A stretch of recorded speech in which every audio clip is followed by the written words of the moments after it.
Hello again. As President and on behalf of the Paramedic Chiefs of Canada, I'd like to provide you with an update on our association's activities. First, we'll start with COVID-19. We're in unprecedented times. The COVID-19 pandemic is affecting everyone in Canada and around the globe. Our paramedic services are at the front line of the crisis. I know that every one of you is doing your very best to meet the demands placed on your service during this challenging time. I commend all of you and your paramedic services for your tireless dedication and leadership in these uncertain times. The PCC Membership Services Committee is working diligently to share information about COVID-19 via our regular webinars with our colleagues in Canada and around the globe.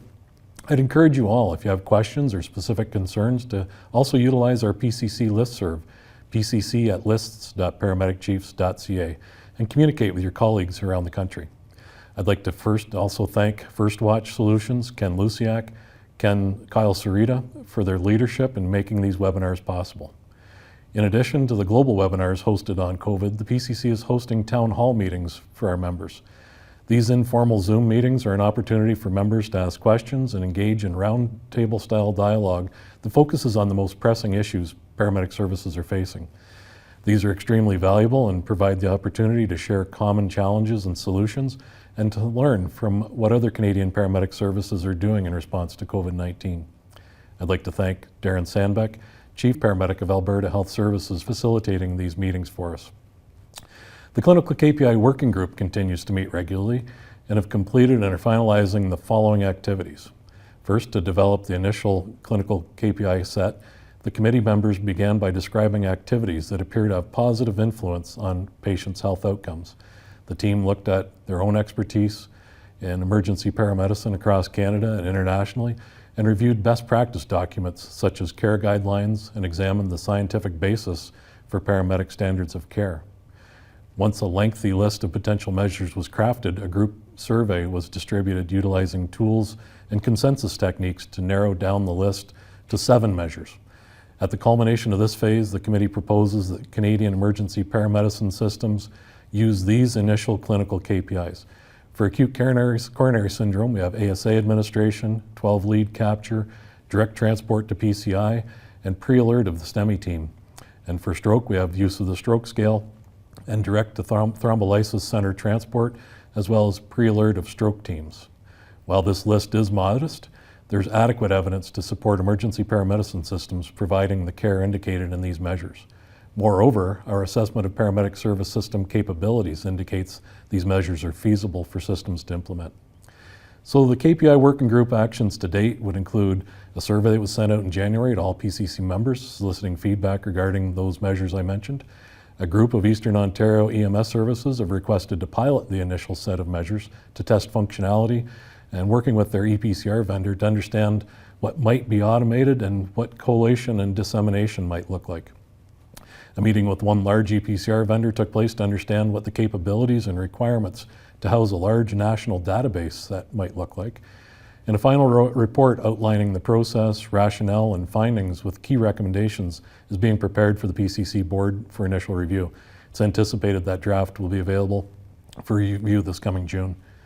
On the PCC white paper, Dr. Walter Tavares, along with co-investigators, Dr. Ian Blanchard, Chief Dale Weiss, and a number of collaborators and industry experts from across the country continue to work on the next EMS white paper, focusing on the future of paramedicine in Canada.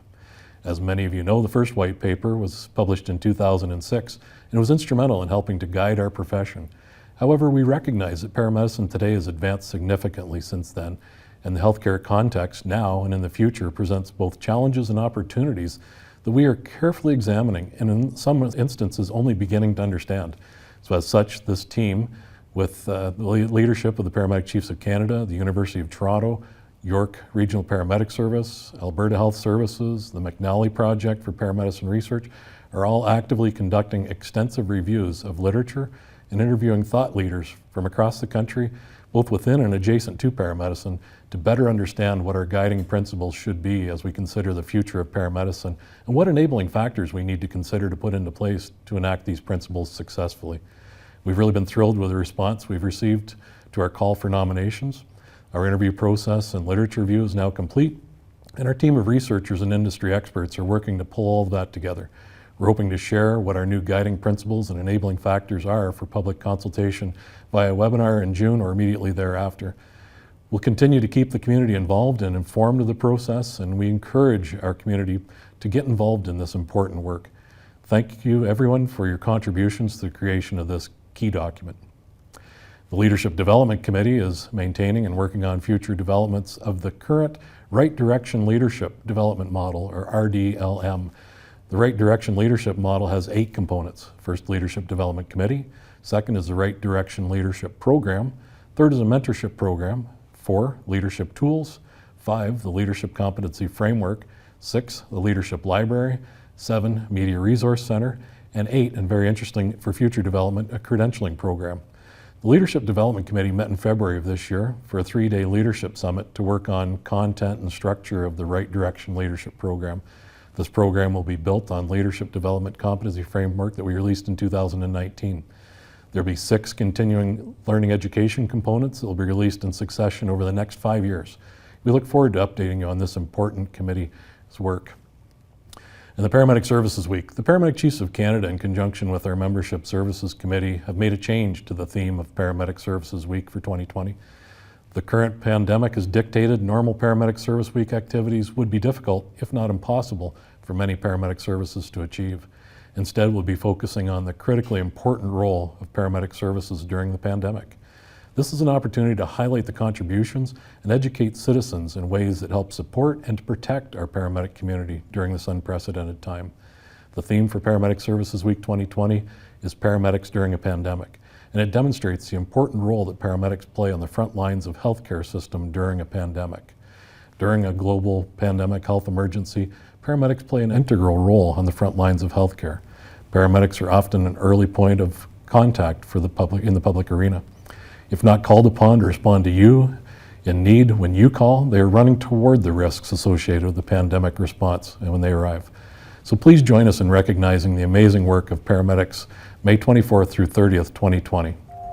In closing, once again, I'd like to thank our industry sponsors, Furno, Crestline, Demirs, Interdev, Zoll, and Optima for your unwavering support.